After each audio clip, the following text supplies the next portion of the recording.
Hello, welcome back. How's it going? And welcome on Facebook if that's where you're joining. Thank you for hanging out again. Who is here? Who is here in the chatmosphere? Am I looking at you? Does it feel like we're sitting across from each other, having a coffee or a tea? I'm working on it. Let's see who's here first. Michael or Michelle? Michelle Jensen. Welcome, Michelle. How are you doing today? You doing good? Good evening, and you're in South Florida. Welcome. Hope everything's going good in South Florida. Hey Juan, how you doing, Juan? What's up? Thank you for joining, Juan. It's always nice to see you in the chatmosphere. Jamie, you're here. I see. Welcome, Jamie. Nancy. Hi, Nancy. Another fun night. I hope it is fun. Okay, it'll be filled with a few different emotions, maybe, possibly. Check back with me and then let me know, Nancy, okay, if it was fun. Okay.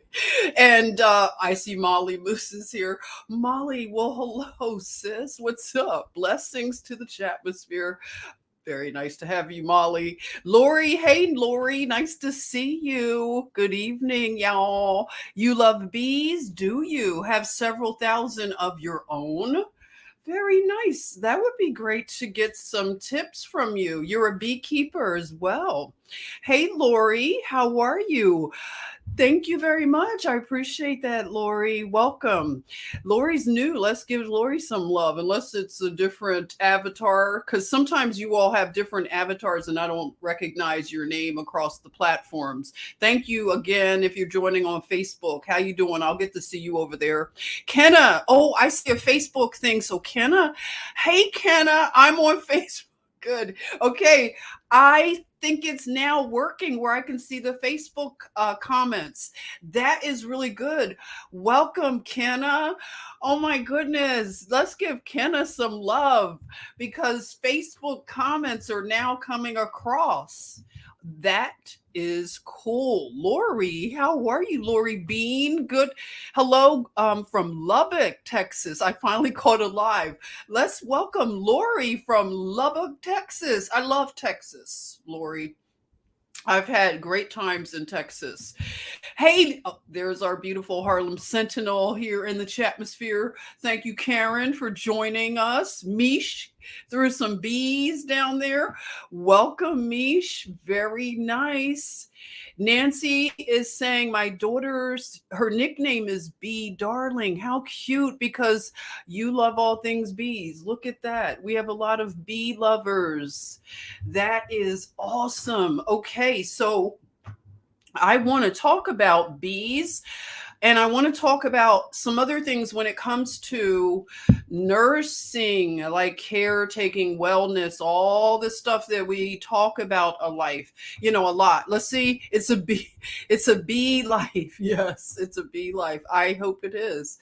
And I was talking to Girl Code, and I hope you all head over to check out her latest drop on the magic mushrooms and the connection to Christmas. It is like This video she just dropped, it is unreal how deep it is.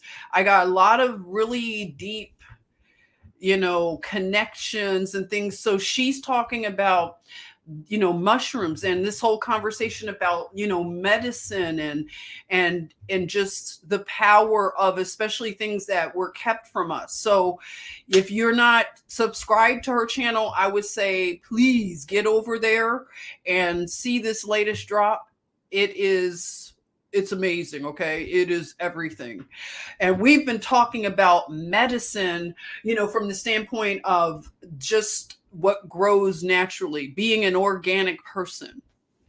So, quite naturally, we got onto the subject of bees, and bees are something that I really have a personal connection with, a very deep concern for bees and the health of our, ecosystem, and just what's been happening with the bees. Girl Code's here. Are you here? Yay! Girl Code, you're here. Oh, yay! So you made it. I'm glad. How you doing? Kenna is asking about any new news from Brunson. Okay, the Brunson brother update is that they rejected the case, hearing the case. So there are contingency plans. I don't know what they are right now. So we're all waiting to hear what is going on. And I have heard different things from, different people about their take on what's happening on a deeper level, like behind the scenes possibly, and what could be possible. So it's very interesting, and it's like an education every time. So I'm looking forward to learning more, and just law and everything. Okay, so I'll keep you posted as I know any developments. So I was talking to Girl Code today about the bees, and she taught me that bees were connected to nurses. Okay, so I was like, interesting. It's just always something with these connections, and it makes sense because you wonder, like, okay, why you have a certain path that you're on. And for those that are in the healthcare professions, I know that a lot of this speaks to you and other professions too, but because I was a nurse, I can relate more to that than anything. And I want to talk about how, in terms of trauma, a profession like nursing, especially in this day and age since 2020, there has been, like, I call it like a great divorce. And it's been the wheat and the chaff. The separation is deep. So with nursing, you're hearing about great turmoil when it comes to staffing. And staffing has been an issue for a while. It is actually unbelievable. In New York, they had about 7,000 nurses that were about to walk out and strike. So they're having a lot of problems. I've worked up in New York, so I can imagine what it's like for them. And I watched a lot of things that were deceptive happen up in New York City, especially the narrative about what was going on in the hospitals. I was trying to give my personal, I'm observing this and I'm listening to the narrative, and I was trying to share with people, like, hey, it may not be what CNN is saying. I'm telling you, you may want to consider that not just you, we are not being told the truth. And that was very concerning to me. So being that we had so many nurses, not so many, but they were scattered around, that walked out or got fired various different times with that. So nursing is one of those professions where I feel A lot of people that have certain personalities are drawn to the nursing profession. So when I think about the bees and the caring for the caretakers, I see a connection. And when Girl Code talked about bees and nurses, so just bear with me. I want to share a story with you about a nurse that I worked with. And this is just a story that I want to share as a cautionary tale for us that are considering and reconsidering that you have given so much of yourself to a job, to a identity, things that in the ultimate long run you wonder, okay, is this a reciprocated thing? Do you have that reciprocity? So when it comes to nurses and caretakers, there is little reciprocity. Now, up in New York City right now, they are talking about paying nurses more. And that's always been an issue. With the shortage of nurses, they feel that, oh, throw money at the issue. Now, money being thrown at a shortage, that doesn't make your practice safer. So, if a nurse right now is really excited about making a lot of money in this current situation, a lot of younger nurses are just having fun right now. They're taking travel assignments and, making a lot of money. And they're even being allowed to go into critical care, where when I came out of nursing school, you could not go straight into critical care. You had to work on a med surg unit and build yourself into that capability, because critical care should not be something that you jump into right out of nursing school. And that's my opinion. Sorry, new nurses. This is what I've only been a nurse for over 33 years. So I have observed some things, and I think it's not a good idea to jump out of nursing school into critical care. Okay.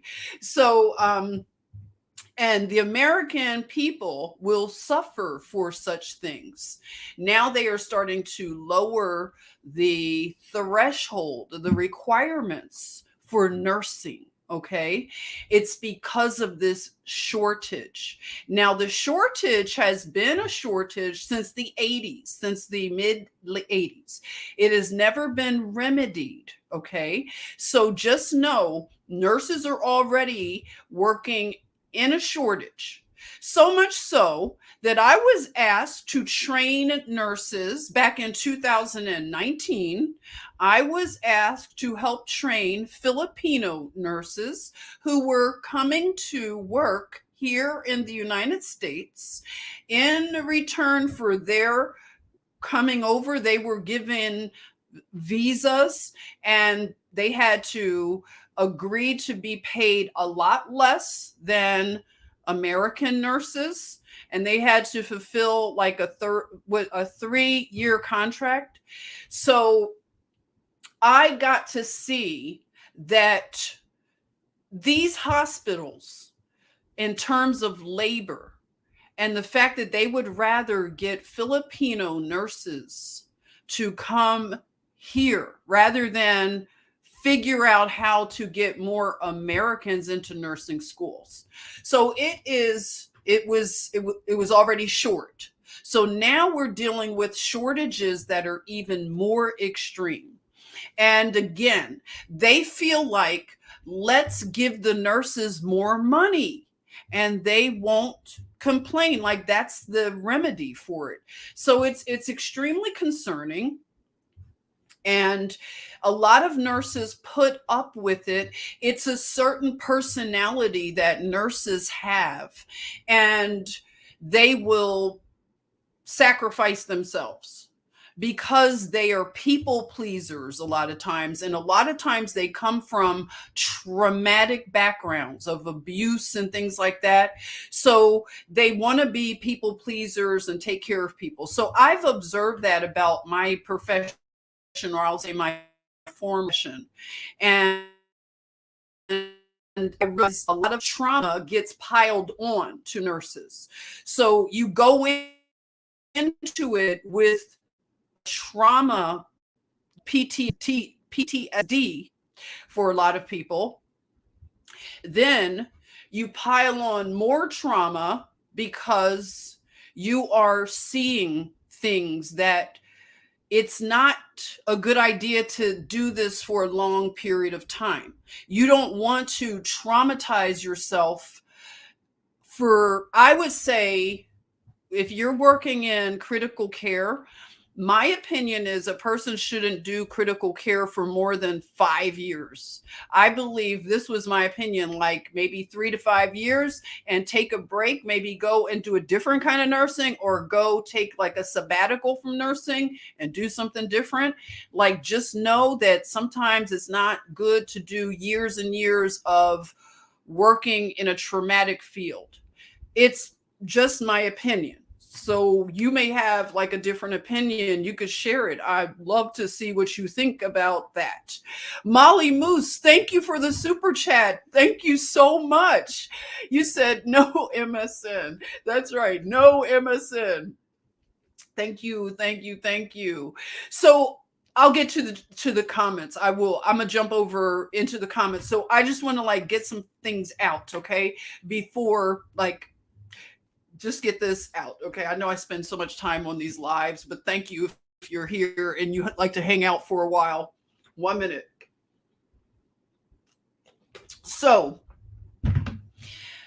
I was realizing through talking with Girl Code about healing and remedies and natural things that we have not learned about because it's been suppressed. And that's the thing that we know. Many good things have been suppressed. And when it comes to healing traumas, I wanted to just let you know that Girl Code has really opened up a big, just, it's been amazing what she has tapped. And it's going to lead to a lot of us learning things together and just having a conversation where we can consider possibilities that we might not have known about when it comes to natural healing, especially of traumas. And that's a big thing for us. So I want to share this story this evening before I talk about the bees, about a coworker of mine. So this was when I worked at Grady Memorial Hospital in Atlanta. So Grady, for anybody who has never heard of this hospital, it is a notorious hospital in Atlanta.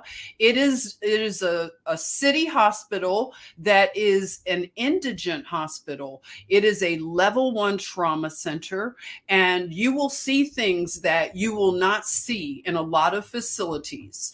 And I wanted to work at Grady because I always knew that it was an amazing trauma center. And when you enter the doors of Grady, it's like going into another world. And some of you will be able to attest to that. So I worked as a nurse case manager in the trauma department. So when I began working, I think it was like early 2000s, like, yeah. And there was a nurse who trained me. She was my preceptor. That's what we call preceptors.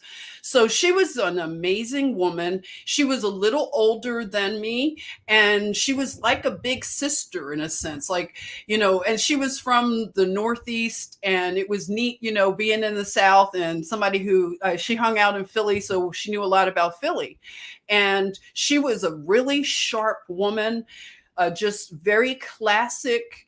And she had power that it was like a reserved power, very elegant and regal woman, and very organized.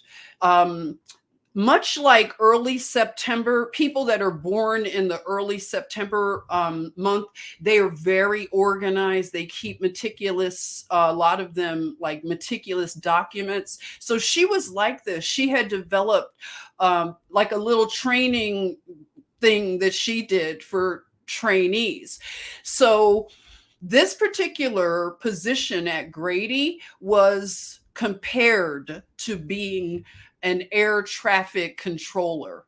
That's how busy it was. We were it's hard to describe the position. It had lots of components to it. We had to do things with insurance like pre authorizations for surgeries.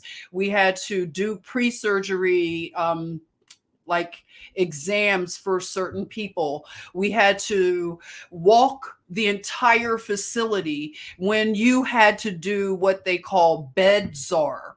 So, or czarina. Can you imagine like they had a title like you had to do, we had to share this position, this responsibility, and we called it the bed czar. So the bed czar would walk all around and make sure they were turning over beds. Okay. We would have people that were being harvested in some of the units, harvested for organs. So, we had to coordinate a whole lot. And this nurse, my preceptor, she trained me so well because it was a very difficult position. So I really respected her. So we worked in an office. Our main base was on the first floor of Grady, and we moved all around the hospital as we worked different roles per day. So we knew, it was like a little family, like it is at work. You spend more time with your coworkers. And this preceptor, she was talking about how this particular time she was so excited for her anniversary, her wedding anniversary. And, she was talking about it before, like, the planning that went into this special. She just had a special weekend planned for she and her husband downtown Atlanta. I think they planned to stay at a luxury hotel like the Ritz-Carlton. They were going to go to dinner. They had all like spa. She had this whole thing, and we had heard about it, like we were excited because she would just talk about it a lot. So we knew like, okay, because we worked at night also. So we knew that this, particular night she was off. And I was working, and I think I was bed czarina that night. And it was right around 9ish or 10ish or something. We find in the system, we see her name, my preceptor's name, as like she's in the ER. And somebody like called across the office. They were like, Jennifer, like so-and-so is in the ER. And I was like, what? And, we knew like, what would she be in the ER for? She's like, she's off today, and she's, supposed to be celebrating her wedding anniversary. So it was like, but the thing about what happens when you're not clued into something, you just don't know. You're in the dark about it.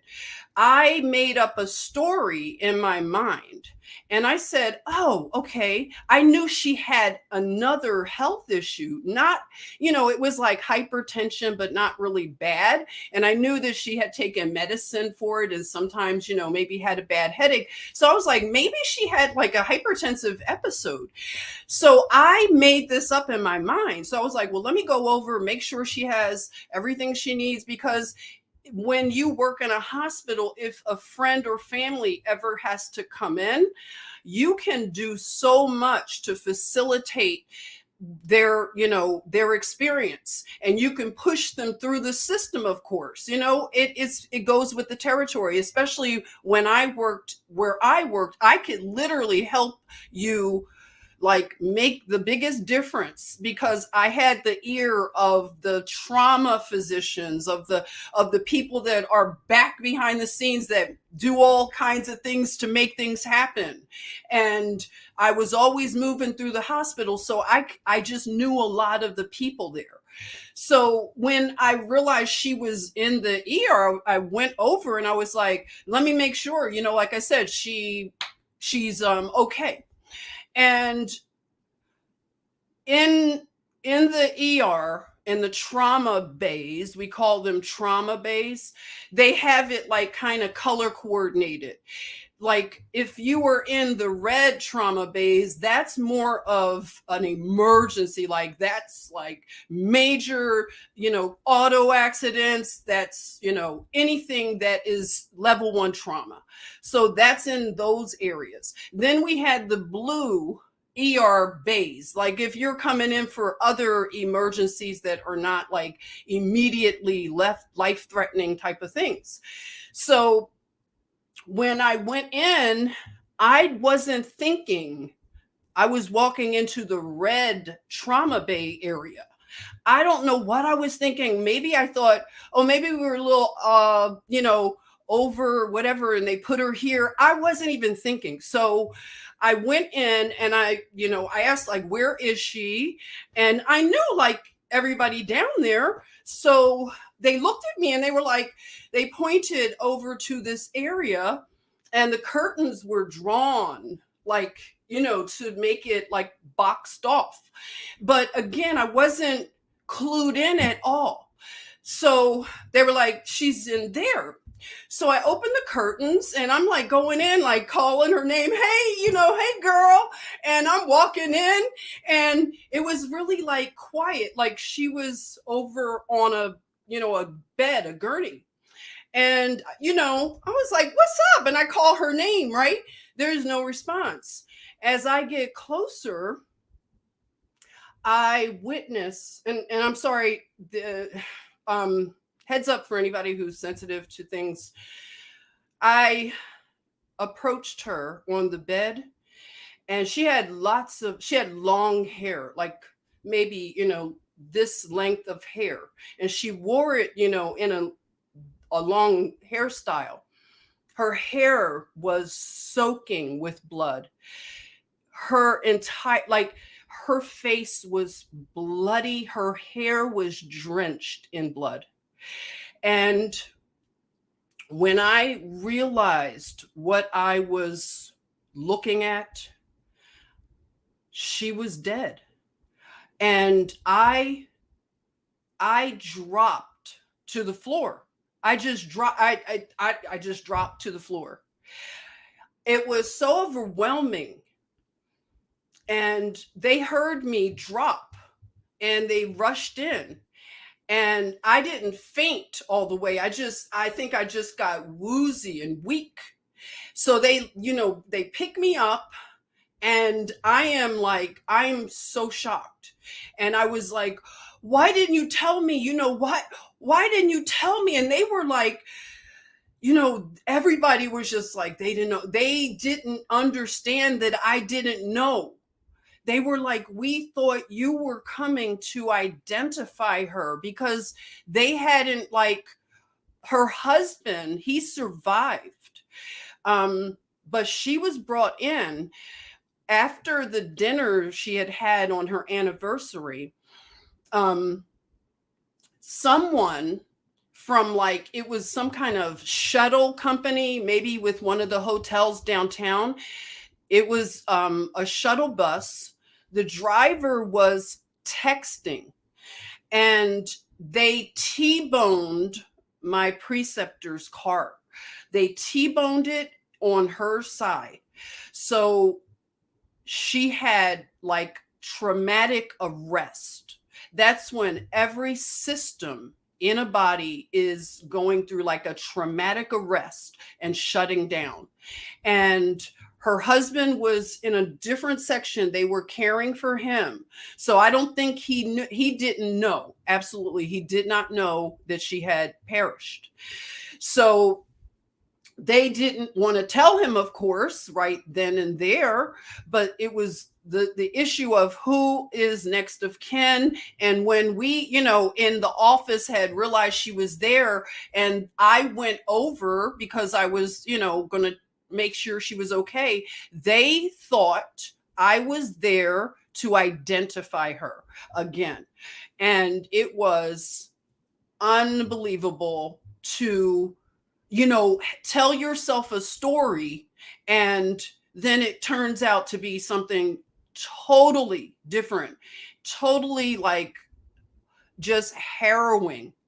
And I was just in a state of shock. So I went into a bathroom. I remember I found a bathroom somewhere, and I just sat on the floor of the bathroom, and I was just weeping, and I was trying to get myself together. When I finally got, a little bit of, whatever, I was like, let me get back to the office. So I got back to the office, and of course, they thought I was going to continue working and, whatever. And I'm thinking, yo, like, this is one thing you have to understand. They will continue to work you when you work these professions as a caretaker. And they, it is really deep sometimes that, you're just expected to see all of this trauma, experience it all. And they don't really do a lot to care for your well-being. It's something you have to take it upon yourself. So after, all of the shock and everything, when it was time for her to be, funeralized, a few of us from the office went to her funeral. And one thing that I'm going to tell you, the management did not go. There was nobody from management at her funeral. And she was an amazing employee. And when I realized, looking at the sparse amount of people that showed up from work, and we're supposed to be this family. We're always talking about how close we are, and it's like now it's time to show it for someone who we all loved and respected. Nobody had an issue with her that I knew about. And I'm like, wow, not a lot of people showing up. And again, to have no one from management, it just shows you your worth to these people. So I felt embarrassed, on behalf of our department and Grady, you know what I'm saying? So her service was set up where you could go up and say words, different people, friends and different people. And I just felt like this is sad that nobody from our department is going to represent and go up. So guess what? I go up and I give some words just to show respect for this amazing woman. And just to, it felt like if I hadn't gone up and it's like nobody showed up from management, like, sometimes we just have to do these kind of things. So I did my best and just shared some great things, because I didn't have to make up things. She was really a great woman. But I'm saying that to let you know that these professions, like caretaking as a nurse, you have a lot of trauma that is compartmentalized, because it's not normal to witness such horrific things. And just even like, okay, I told you about, somebody came in, they were gored by a bull, and you're thinking, gored by a bull. That's not something you see a lot in a city, inner city like Atlanta. So we had those kind of injuries. And one day a lot of times we'd have to go up to the helicopter bay, because this is level 1 trauma. You get everything from Southeast Georgia that comes into Grady. And one day I had to go up to the helipad to do something. I was going up with the team or whatever. It's a special elevator that you go right up. And it was a Black Hawk helicopter coming in with a military like person. It was like, super, super like secret stuff or whatever. It was just like a Black Hawk helicopter. Are you kidding me? Like, just to witness something like that, where, we're used to the medical helicopters, but to see this Black Hawk land on top of this roof, and then the way that everything was done, you can't even talk about this. Like I said, after work, you're going to just tell your family, guess what? We had a Black Hawk helicopter. They'll be like, okay, sure. You need a vacation. Yes, yes. But it was just that kind of place where you had a range of things happening and a lot of trauma. So the thing that nurses especially are going to begin to process probably some of this stuff if they've left the profession like me, and you start having these memories, you're recalling memories of like, I hadn't even thought about this memory of my preceptor, and just what it was like, this shock of accidentally identifying her after she died. Like, that was just, you just get yourself together. I went home early, but you go back to work the next day, business as usual. You're just taking all this trauma and just not dealing with it. Some nurses, they find ways to deal with their trauma, unhealthy habits and things like that. But again, I want to begin more conversations about trauma and just identifying a lot of the traumatic effects that we have, taken on walking in this world and the system, and realizing what we are beginning to realize about the system.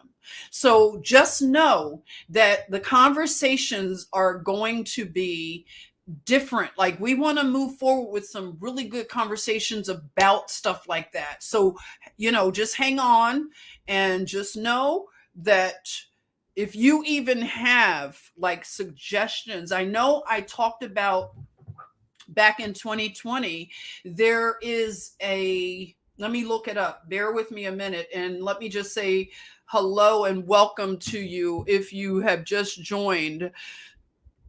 Thank you. Juan is saying, I know a few nurses on medication. Yes, a lot of nurses on medication. Hey, Joseph, welcome, welcome. Yeah, the nurses do medicate themselves in different ways. Some medicate themselves with overeating. And a lot of nurses are obese. So you have the overeating, the piling on of calories, especially like when they work night shifts and things like that. Then you have the nurses who pop pills. Let's keep it really honest here. There is a lot of addiction in nursing. And, when I say addiction, I'm talking they are taking strong narcotics, okay, and even injecting themselves. I worked with a nurse she was always offering to medicate your patients. And this was in Atlanta also. This was when I first came out of nursing school. And she was always wearing sweaters, like, even, in all weather, she would wear these heavy sweaters. And, I had no idea, what was going on, but she was helping me, new nurse. And I had always had a lot of sickle cell patients and stuff like that. And they, if you know sickle cell patients, they could have an honorary medical degree. They are so intelligent. They know everything about the hospital's medicine more than doctors. And they are really on top of things, like especially their pain relief. They know, they can tell how many hours it's been. So you want to you want to definitely keep them out of pain. And so you want to be very diligent with getting them medicines.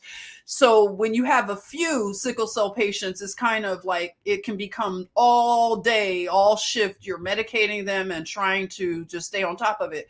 So she would offer to help out.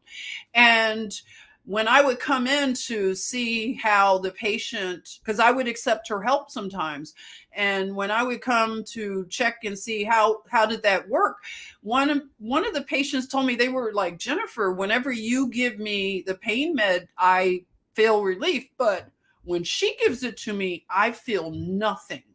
And I was like, oh my God, what? And they had figured out that she was giving them saline, and she was taking the narcotic, the morphine, the Demerol, the Dilaudid. Okay. So when that happened, I'm like, oh my goodness. So it was another nurse, an older nurse, that taken me to the side, and she was like, hey, Jennifer, I need to talk to you. And she let me know, she said, I know you accept help. You're, new, and people want to help. She said, but that particular nurse, she said, I wouldn't let her medicate my patients if I were you. She said, I'm going to tell you something. You have to promise not to say anything. But she said, she is under investigation with the DEA. And I was like, whoa, what? She said, yeah, the DEA, they are on the floor. You will not know who they are. They are just like, you would think they were just working the hospital, but she let me know that they had begun investigating this nurse. So she said, I would just stay clear of her and just don't take her offer of help. So I was like, you only have to tell me that one time. I'm just a new nurse and I don't want no smoke with the DEA. Thank you very much. So she was eventually gripped up, click, click, taken off the floor. Okay. And I wasn't there when things went down, but it was pretty intense. And that just, it's a lot of incidences where nurses come. I work with one nurse. She would come to the job. She would be drunk as a skunk every shift. And you could just smell the alcohol coming off of her skin. She was lit like a Christmas tree, and she would start slurring. I think she was getting down in the bathroom, knocking them back. Maybe it was in her little coffee mug. I don't know what it was, but she would start out okay, and then it would get like, woo, here's the other nurse has just arrived. And she was like wild and crazy and just like, whoa, loud. And it was really sad because all the stress had just made her a person where she didn't even care. She's, just drunk at work. So it is really deep when you start taking care of patients that are nurses also. And that has happened where you're like caring for your own, like, profession. And it is a lot of trauma.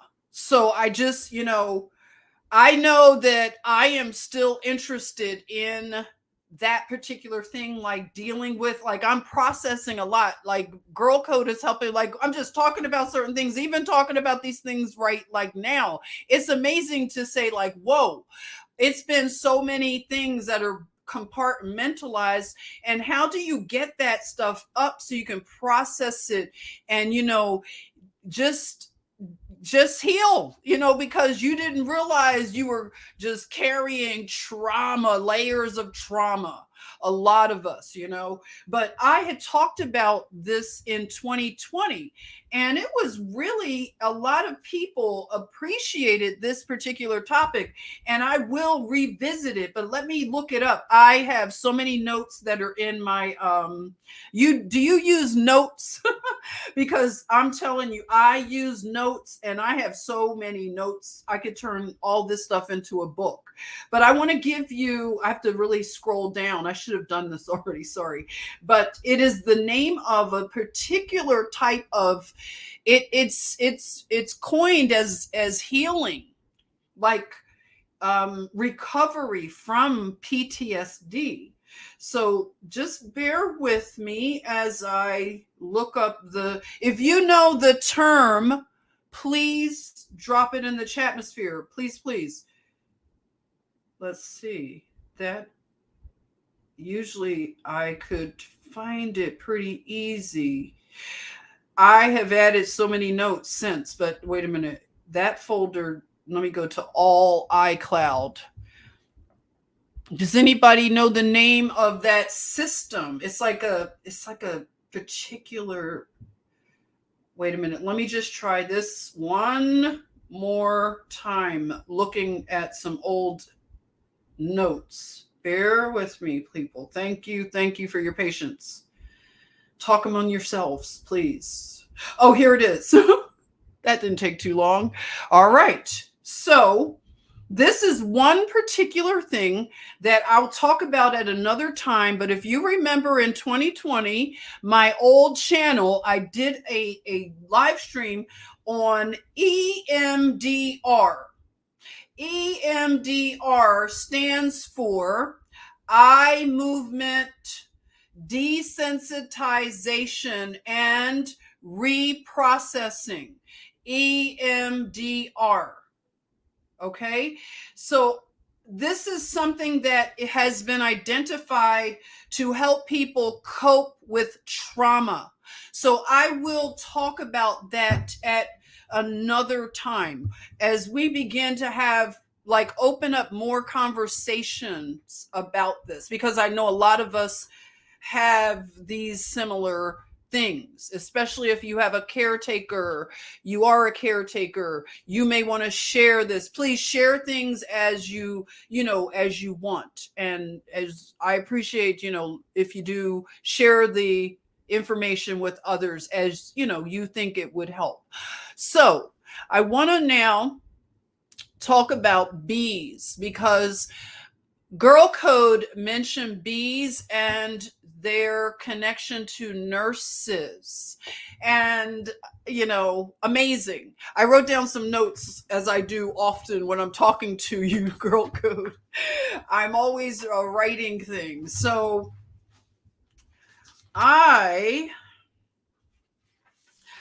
speaking of a nursing and a bee connection, I'll never forget this particular thing. When I was actually helping to train a nursing student. So sometimes you get nursing students when you work in teaching facilities, and you'll get a group of nursing students or one nursing student. So you're helping them. Well, I had one nursing student working with me this particular day, and I have taken care of some pretty gnarly wounds. So if you're a nurse and you have taken care of wounds and you have seen the most gnarly things, raise your hand, because I have. And it almost got to a point where I wanted to specialize in wound care. And it started because my grandmother, I told you, was injured by one of the Japanese, and she developed polio. And then because of all the stuff they were giving her, she developed a lot of other issues, one being diabetes. She had a form of diabetes, and she would injure herself in just simple ways, and then a wound would just start to rage on her legs especially. And I learned how to care for her wounds, and I learned how to do bandages as a little girl. I was like 6 years old doing these things. And I would also take care, she had all kinds of like psoriasis and things. And I would put all these salves. She would get these expensive things. She would go to a compounding pharmacy, maybe somewhere in Jersey or Delaware. We're driving all over. And she was always finding out like the best things. Like there were things you could put on, like if you had issues with psoriasis, not always getting the pharmaceutical things, but you could get things that have tar in it. But anyway, just to say that I learned how to take care of wounds with that. So wounds that I don't want to get into the details, but they can be pretty like horrific. And one young man, he had these wounds everywhere that it happens with certain people. They're like sweat glands and things. Just it's a long story, but he just had wounds all over his just kind of pelvic and buttocks area. And like I would just go and do all of his care. And I had the student with me. And when I took those bandages and packing, because you have to pack wounds like that. So I was taking the packing and different things, doing a wound change. And the nurse, when I took all the packing out, this young student nurse, she fell over like she had never taken physical education. She just fell over like a tree. And I was like, it was so loud the way she fell. So I'm in the middle of now taking care of the patient, but now I'm taking care of this nursing student. And it was crazy. I had to kind of like call a code, and everybody ran in and helped her out. And then after everything was all calmed down, we would do a one-on-one debrief. And I had to tell sis, I had to say, look, sis, I don't want to be the one to tell you this, but I don't think this is going to work out, this nursing thing. I don't think you're cut out for this kind of thing. And, I've never told anybody that, but I just need to tell you that. And she took my advice and dropped on out of nursing school because, she wasn't going to get too far with having that reaction to a wound. Okay, so just know, not everybody is cut out for this kind of thing. And that doesn't mean anybody is better than anybody. But again, some people could just take a lot of trauma and shock and stuff, but it's not that. I don't know. Okay, I don't know why some people can. What is it? You can share with me what you think. Do you have any theories? So yeah, I have seen a lot. Odinga's here. Oh my goodness, welcome Odinga, you're back. Mercedes is here in the chatmosphere. Welcome Mercedes, welcome. Okay, so I'm talking about bees now. We're going to shift over to bees because, of course, a lot is going on with bees, and the whole aspect of they are healers, they are nurses. They're referred to and connected to nursing in an interesting way. We'll get into it more at another time. So right now, when it comes to the bees, we have a problem because there is somebody who let me stop the screen and share this with you. Somebody thought it was a great idea to do this when it comes to bees. All right, let me get to that. Okay. I happen to love this site here. It's called Modern Farmer. I've shared this with you all before. Modern Farmer. All right, Modern Farmer dated today. First vaccine for honeybees approved by USDA. That is the United States Department of Agriculture. So the federal agency is a buzz, real cute, right? with the conditional vaccine approval, the first of its kind for an insect.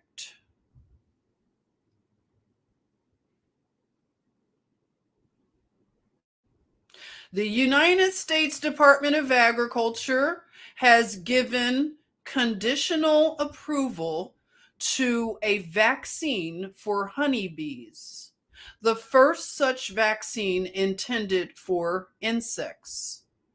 The vaccine is intended to help honeybees, one species of pollinators at risk of extinction, facing habitat loss and other threats. Fight back against American foul brood, a destructive and deadly disease that can wipe out entire bee colonies. American foul brood spreads through spores and kills bees when they're still in a pupal stage, essentially eliminating the bee larvae, turning it dark brown and rotten. Let me just stop for a moment and see reactions. Yep. Yeah. Yep, Kathy. Yeah. What do you think? Yeah, right, right, Karen. Okay. Uh-huh. Yes, Mish. Straight up evil. Yes, Patrice. What in the actual F? What in the actual F? The guru is here. Hey, the guru. Welcome. Welcome. Thanks for hanging out. So, yeah, what the heck is going on right now? Yeah, the guru. Okay, so I'm not tripping. You find an issue there. Okay, so but this new vaccine works by cutting off the spores at the source. Rather than injecting the bees with minuscule syringes, the vaccine is fed to the bees and ultimately made into a sugar substance, irresistible to bees, royal jelly, like bee candy. Beekeepers would mix the vaccine into food fed to the worker bees, who then secrete royal jelly for their queen to feast on.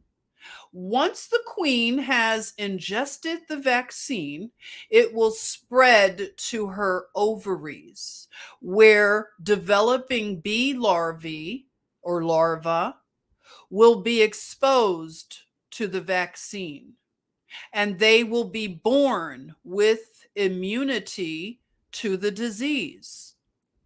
The vaccine comes from a partnership between Dalan Animal Health and the University of Georgia's College of Agriculture and Environmental Sciences.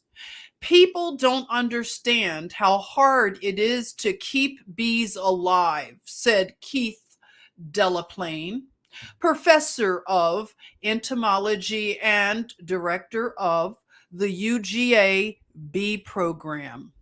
In a statement, I can't imagine a more frightening branch of agriculture to be in. It takes ceaseless attention. Oh, does it, Keith? Keith is here in Georgia. Isn't that amazing? I didn't know we had a bee program. Okay, Keith. So you are in a partnership with a pharmaceutical company working on a vaccine for honeybees. I see nothing wrong with that, people. It sounds perfectly normal, doesn't it? Yes, it sounds perfectly normal. Nothing to see here, as they say. All right. So Once it's widely released, the vaccine could be a lifesaver, literally for beekeepers who presently have to rely on antibiotic treatments with limited success. Trevor Towser, owner of Towser Apiaries and a board member with the California State Beekeepers Association, said in a statement that such a vaccine would prevent other treatments, such as burning entire infected colonies, as well as all equipment used in their handling. If we can prevent an infection in our hives, we can avoid costly treatments and focus our energy on other important elements of keeping our bees healthy. The vaccine currently has conditional approval for 2 years. Delan plans to release the vaccine to a small number of commercial beekeepers over the 2023 season. From there, Delaplane hopes to move from bacterial diseases such as American foul brood to viral infections, which are tougher to vaccinate against. It is trickier to create inherited immunity with viruses. Yet, viruses are front and center in all literature about bee health problems, he said in a statement. They have proven to be an intractable problem. My hope is that this partnership can lead to a viral vaccine.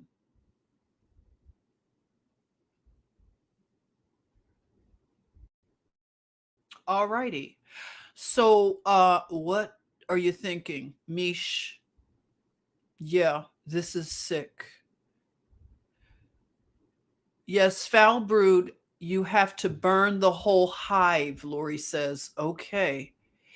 Yeah. Yeah, right. That's how I bet that's what they're saying, right? That's right, Molly. It's time to get the spoon. It has been overtime. So I am, is Wild Dragon here?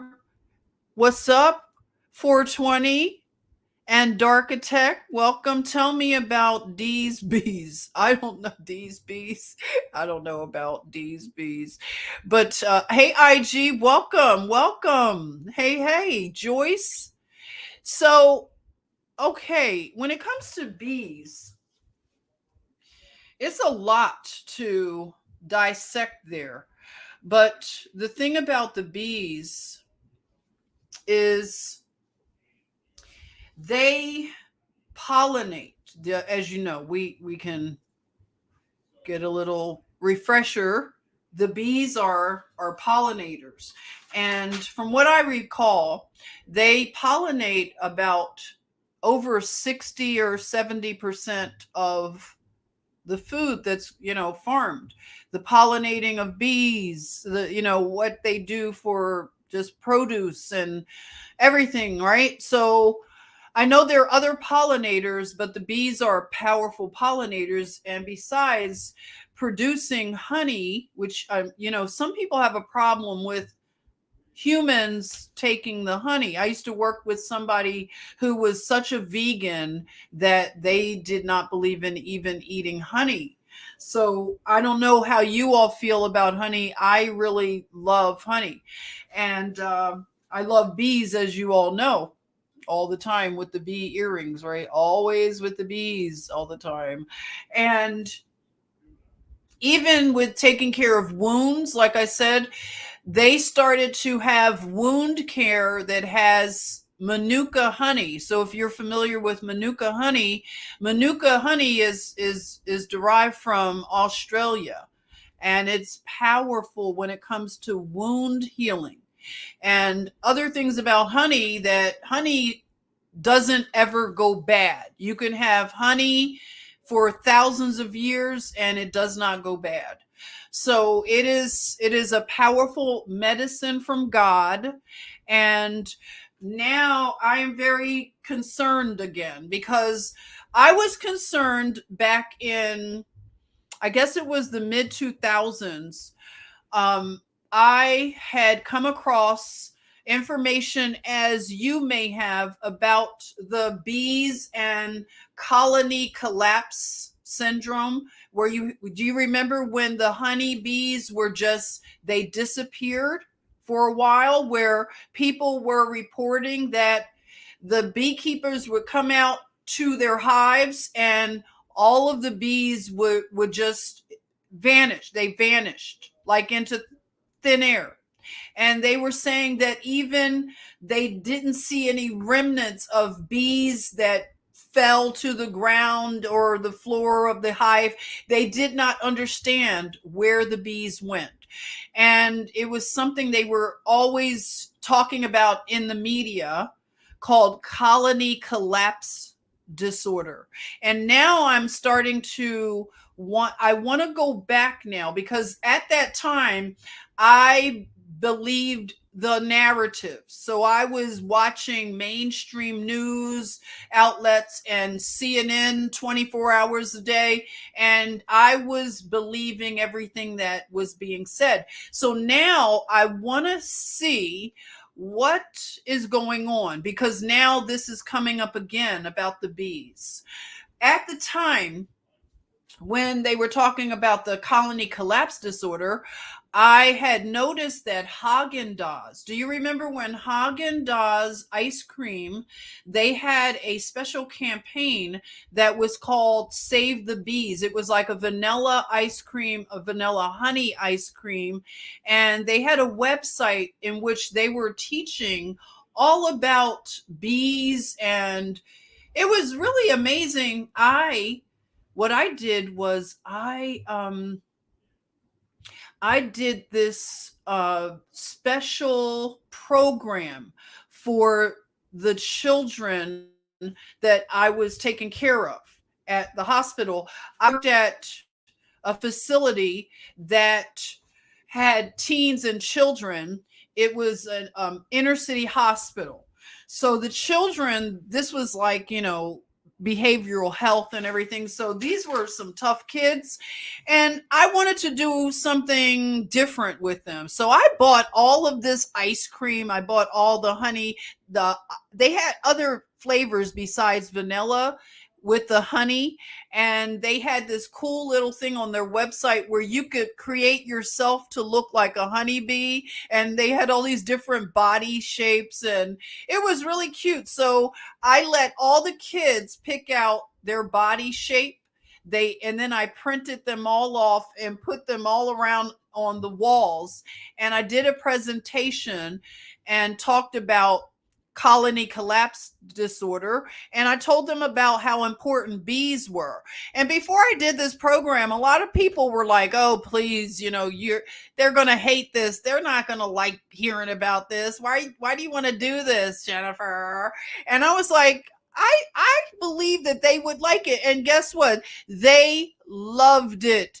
And it was just like fun that they could eat ice cream after that. And I was like, this is all, because they never thought about how bees really provide for us. So it was powerful. And I'm talking kids that were like tough, wanted to fight all the time. They were listening and getting engaged with the conversation. So it was very encouraging to know that young people, would engage with this. Young people that usually people write off.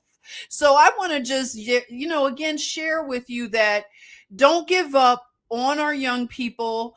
We have to find creative ways to engage with them, especially things that we want to encourage, because I really want to see young people enter into agriculture and learning different things, instead of this failed attempt to encourage everybody to go to college and get themselves into horrific debt. And just, we can do things differently. College is just not for everybody.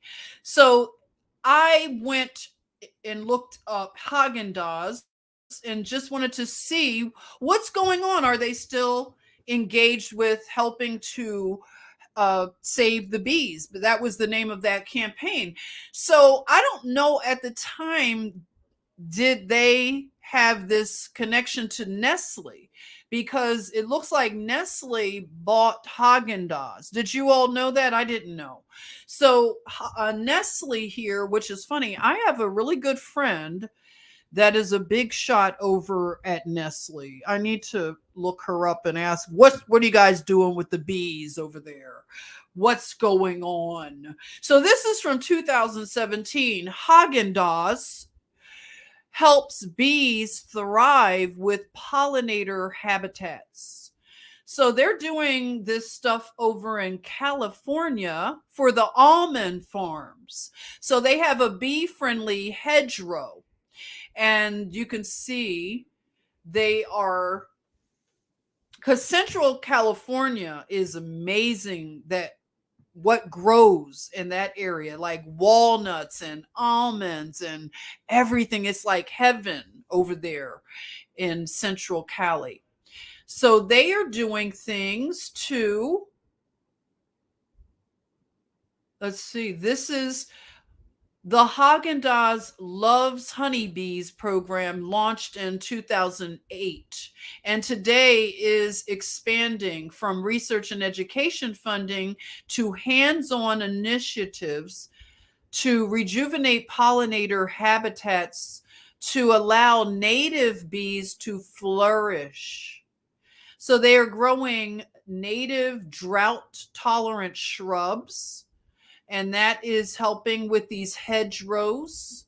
And they worked with expert agronomists and the Xerxes Society to maximize the impact of the habitat by choosing regional plants that are attractive to pollinators. And there is this now, this Xerxes Society. Has anybody ever heard of Xerxes Society? Let me see. Anybody?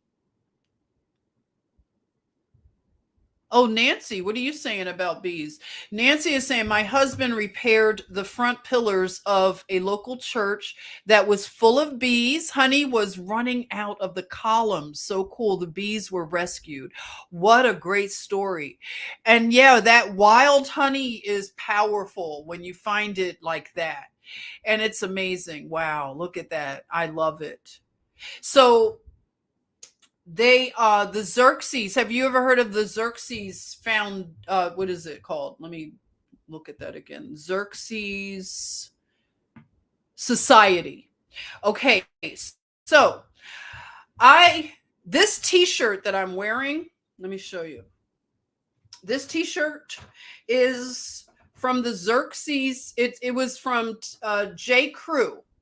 So I purchased this like back in, like, I can't believe I still have this t-shirt, like, because I've washed it so much that it's still there. You can still see the bees, the honeybees. And they had this as a special, that when you buy the shirt, it went to the Xerxes Society. And I looked up the Xerxes Society today. All right. So let me share my screen. I want to show you the Xerxes Society. And I want to ask your opinion about something. Okay. I need your opinion again. All right. Where is the Xerxes? There it is. Okay.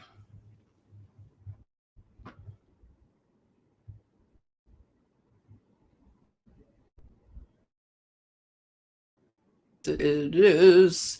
Anybody? Let me see. What are you all saying in the chatmosphere? What's up? How's it going?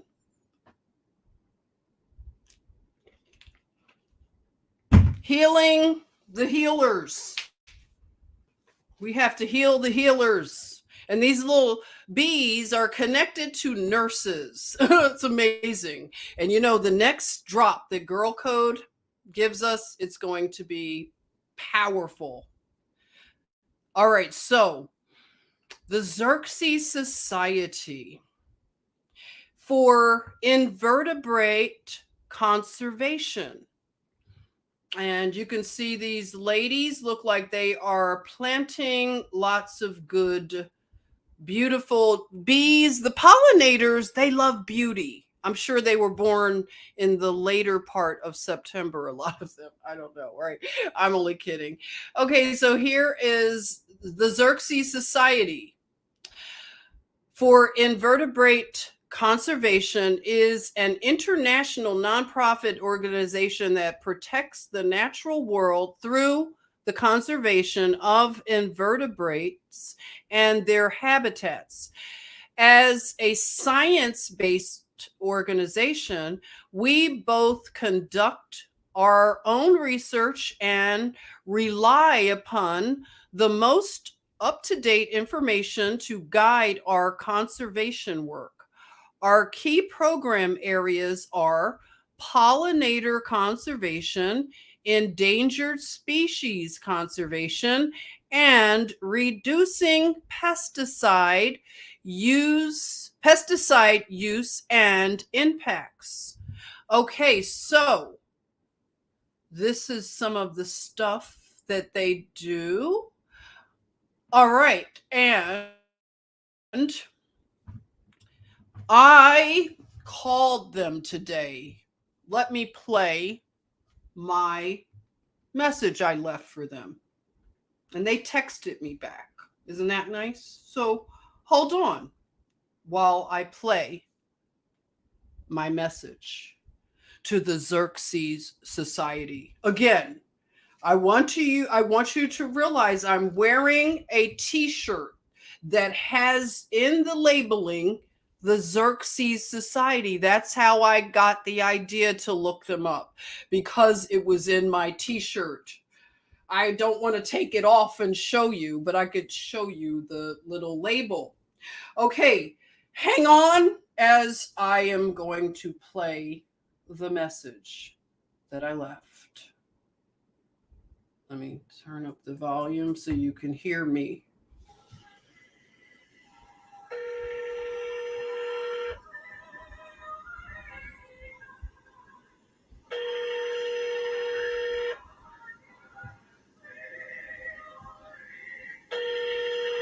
I had music playing in the background. I hope it doesn't affect you. Thank you for contacting the pollinator program. Please leave your name, number, and a brief message after the tone. You can also contact our team by emailing pollinators@xerxes.org. That's pollinators@xerxes.org. Thank you. When you finish recording, you may hang up or press 1 for more options.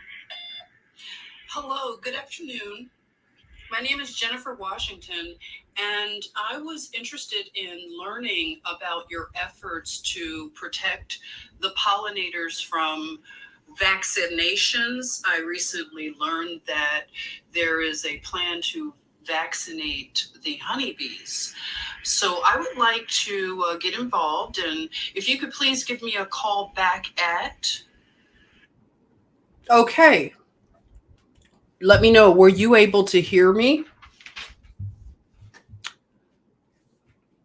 I think I put maybe a little too much emphasis when I said vaccination. All right, so listen to this. I got a text back from them. And can I read it? And this is where I need your help. I tend to jump to conclusions, so that's why I'm asking you to help me, okay? All right, so here it is. The text that I received. Hi, Jennifer. Hi.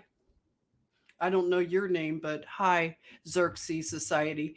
Thank you for reaching out to the Xerxes Society.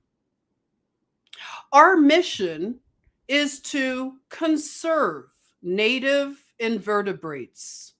So we do not directly research or work with honeybees, as they are a species managed for agriculture here and are not native to North America. I would recommend reaching out to your local beekeeping association. And I wrote back, "Good evening, and thanks for responding. I'll take your recommendation. Have a wonderful evening." Okay, give me your thoughts because I think I'm jumping to conclusions. Can I get thoughts? Hey, Chris, what are you thinking? Tell me what what is going on. I kind of feel a little bit like, what? Okay, was it the way I pronounced? Okay, let's listen to my call one more time. Do you need to listen to the call one more time? One more time. Wait a minute. Tell me, what did I do?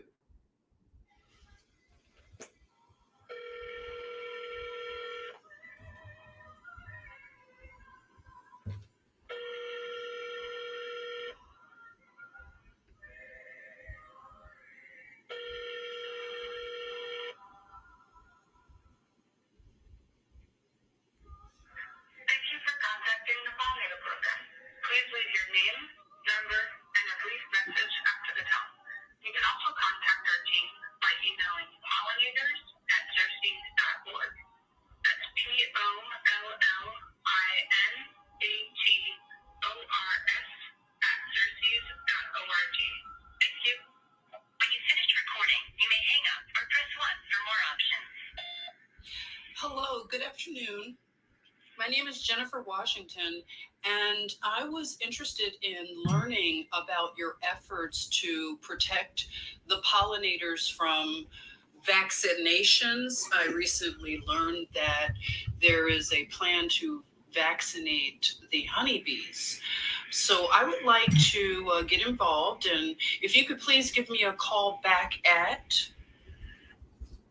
Okay, was it something I said? Chris, right? Thank you. Something doesn't smell right. Um, I'm going to have to contact them again. Okay.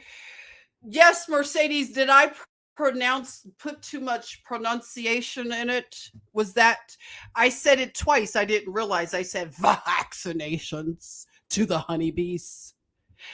I need to help. What is going on? And did I get the bum's rush? Because that's what the text feels like. Like they just, pushed me to the side there. Why I'm wearing the Xerxes Society t-shirt with honeybees all in throughout this whole situation. Do you see what I'm saying? Let me see. Can I show you this right here? Okay, look. Can I this label right here, if you could see, it says the Xerxes Society inside, and it's J. Crew.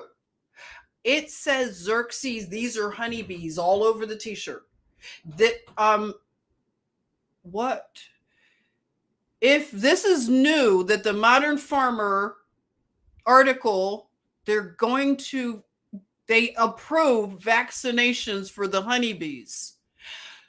So the Xerxes Society said that they are helping the pollinators, honeybees, but in this text they said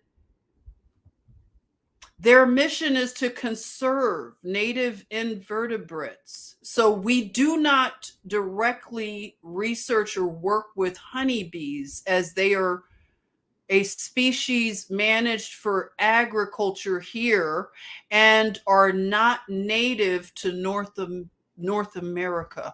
I'm a little bit like, I don't know, they dismissed me. IG, okay, so I'm not tripping. They just gave me, like, they ghosted me, as they say. They ghosted me. They said, go to your local beekeeping association, which I have no problem. I have a friend of a friend here that is a beekeeper. So I'm going to be hitting them up. Okay. I'm going to be hitting up my friend that works for Nestle. Okay. And I'm going to be like, girlfriend, what are you doing over there at Nestle? Are we doing enough to help the bees? It's just so many things to do, isn't it? We got to help the bees too. Do you have a few minutes? Everybody have a few minutes to add on to everything else you're doing? We need to care about the bees. Okay. So I'm just saying, I am just saying, they brushed me off, Victoria. Okay, so why do you think, if you think of it later, put it in the chat, like put it in the comments, because I want to know what was that all about. I was a little confused. So I'm going to contact them tomorrow. I think I'm going to do another follow-up, and I'm going to say, hey, can you like clarify some things? They probably are going to block me, but I'll try from another number. No, I'm kidding. But I'm just going to say, like, I might not have understood. Can you clarify what your mission is? And can you tell me, like, do you think it sounds good to give bees vaccines, jungle juice for the, Jonestown jungle juice to the bees? Is that okay? What? And they said that I don't have any ideas right now. I think that it just the clown show just keeps clowning, and I'm just, what is this, everybody? What's going on? The bees they basically pollinate almost all of our food.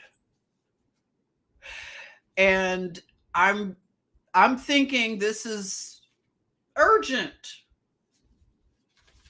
Colony collapse disorder. Now they have this thing called, what is the disease called, you guys, that you hear? Wait, let me go back to Modern Farmer. It's called, and somebody knows this thing, it's called American foul brood. American foul brood.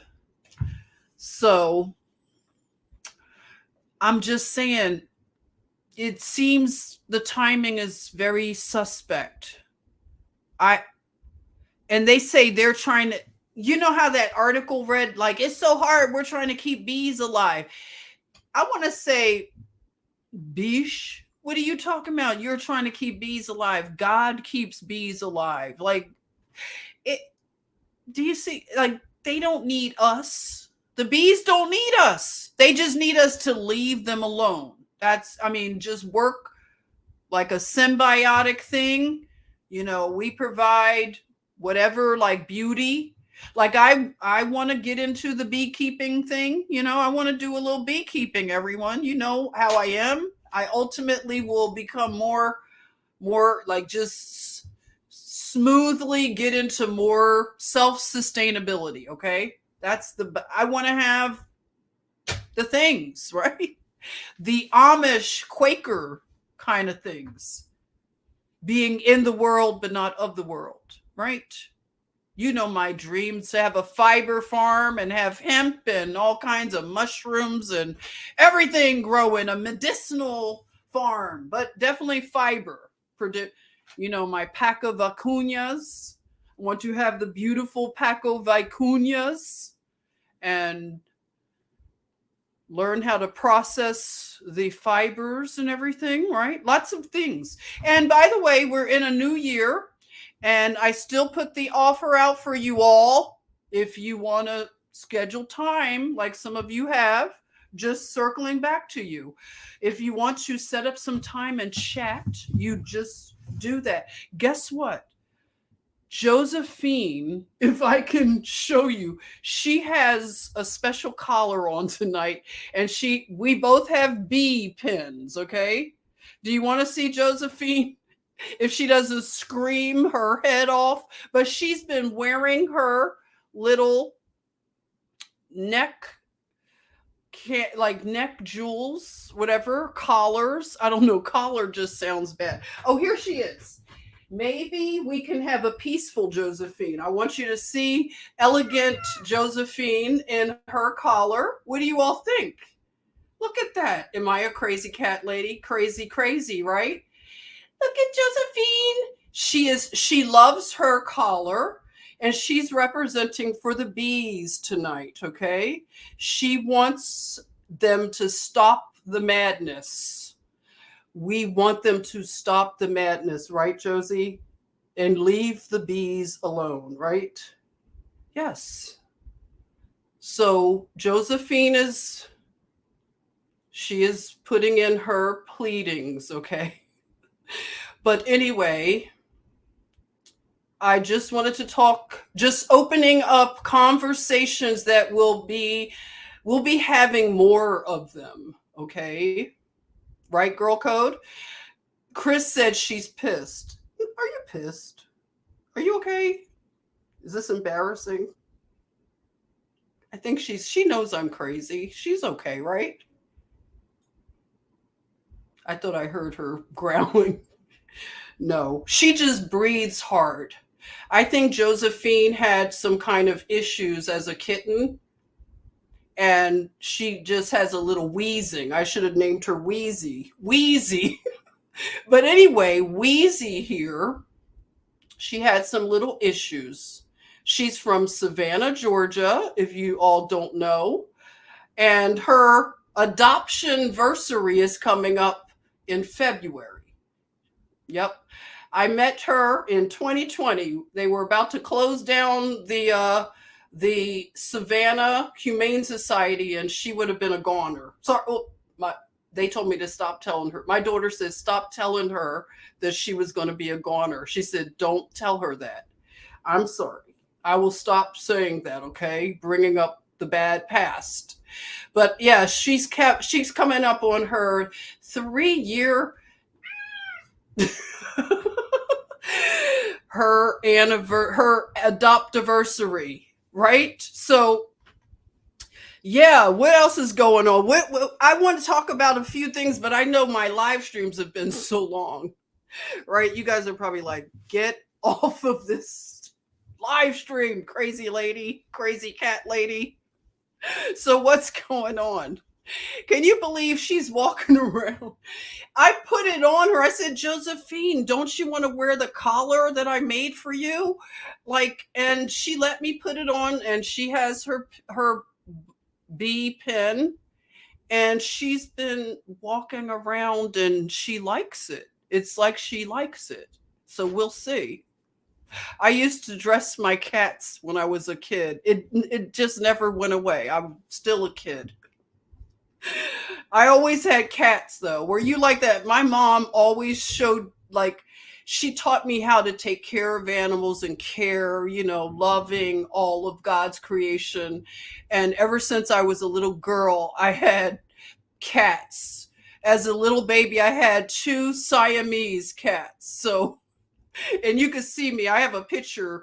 I'm holding both of the cats by their necks and I'm standing by the Christmas tree. Like, I don't know, like that was okay. They were little kittens and I'm just holding them. It looks like I'm holding them by the neck though. They were okay, everybody. No one was hurt. But yeah, so I love you too, Mercedes. I had to get, Josephine to show how she's enjoying being dressed up today. Let's see, Chris, what are you saying? Did she dig her claws? No, I actually gave her, she let me cut her claws today because they were getting too long. I don't do it often, but she gets stuck in things, when they're doing things and she's kind of like stuck. And I'm like, look, sis, got to cut them because they were like Cardi B. She's Kitty B with these nails. Like, they had to be cut. So she put up with it. She didn't have any fussing when I cut her nails, her Cardi B nails. Hey, laughs a lot. I like that name. You said laughter is good, man. It is. I was talking to Girl Code about that very thing. I was saying, listen, Girl Code, I have to get a daily dose of salty cracker and Paul Romano. I like it is something about those two. Every day I have to get a nice chuckle. And it's just like, it is such good medicine. So, yes, it is. Yes, it is. And I hope you get lots of good laughs in Clown World.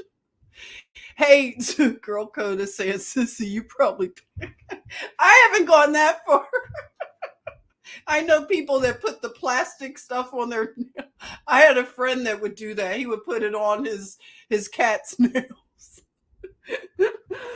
Yes, re. I have to get a daily re, and laughter is everything. It is. I know. Salty is a doggone genius. Okay, he, like I tell people, look, they are doing such a great service, in my humble opinion, because the evil people, as they get more disengaged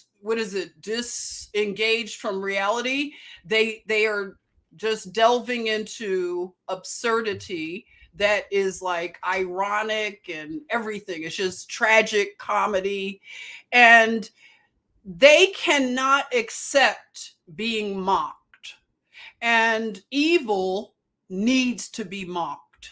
So by their like comedy, the way they mock the evil aspects of society, it helps to break down narratives, and it's helpful. So just, I find what they're doing to be a great service to humanity, actually. And I'm not being, this is not hyperbole. I am serious, okay? So yes, yes, that's exact. And Joseph is creating music, beautiful lyrics, powerful stuff you're doing, Joseph. If you all don't follow Joseph's music, he has a YouTube channel and IG where he shares a lot of his music, his own creation. And it's all conscious music, beautiful music. I've been wanting him to come and serenade us, which he will in this new year, right, Joseph? But you say satire and humor are kryptonite to the parasites. That's right. That's right. It is. So we like to laugh. So yeah, that's just little something I want to come and talk to you about. And I will, check back in. I don't know if it'll be tomorrow, possibly, just might be. But again, hit me up on IG, Facebook, whatever. If you want to get together, let's talk. Let's catch up, right? Let's catch up. If you want to talk about some things, we can talk about how to protect yourself in these times. If you have people that are going through tumultuous things, with the companies downsizing, and people need to protect their money and look out for themselves. So these are the kind of conversations we can have, okay? And I have some good resources that you could, consider. Good stuff, okay? So yes, I will keep in touch. And what are you saying, Jamie? They want to. Who are you talking about? Are you talking in the chatmosphere, Jamie? Let me know, like, what's going on? What? But yes, I will see you soon, and have a good one. What else did I want to share? That was it. Again, if there's anything you need to say, share, whatever, drop it on into the comments, and I'll get around and I'll see them. Or if you hit me up behind the scenes, like Facebook or Instagram, I go by Jennifer Easton, and I'm on Twitter too. You can find me on Twitter, Jennifer Easton, Washington. And they have, actually, on Twitter, they have a messaging thing too that, you can, I'll check it. I'll hopefully see it. Yeah, they give you notifications. So I'm getting back into the Twittering. It's how to get back into. Mary, thank you for the super sticker. I appreciate that. Oh, that's so nice. Thank you. I thank you for all the love. And again, some of you, listen, I appreciate all the sweet tips and things. If you want to do it this way, this is another way. If you wish to do tips, you can do it there too. Oh my goodness. And another super sticker, Mary, thank you. Oh, that is so sweet. I appreciate you. Buenas noches to you, Mercedes, beautiful Mercedes. And yes, what is Girl Code saying? When Christ showed himself to the Magi is interesting, family. I am looking forward to Girl Code's next drop. Everybody get on over to Girl Codes and check out the one on the magic mushrooms. She breaks down some powerful things. Blessings to you, Nancy. Thank you. If I didn't catch up with you, that's right. January 6th was the Epiphany, and we are getting constant epiphanies right now, right? Girl Code, tons of them. Aurora, thank you. Good night. Blessings to you. And again, I'll get over to see you in the comments. And if I didn't get to your comment, please forgive me. I didn't want to do another 3-hour live, but I will come back and hang out again. We'll talk about some more things. Sentinella's here. Hey there. Welcome from Spain. It feels good to wake up 5 hours. Oh, it's 5:40 here, and to see. Oh, thank you, Sentinel. Thank you for your work and the good times you get. Oh, I appreciate that, Sentinel. Blessings to you over in Spain. Let's give Sentinel some love. We love it when you come by and see us. IG, thank you, night, and high vibes. That's right. Okay. I will chat with you on the other side on another live stream. Okay. Alrighty. Take care.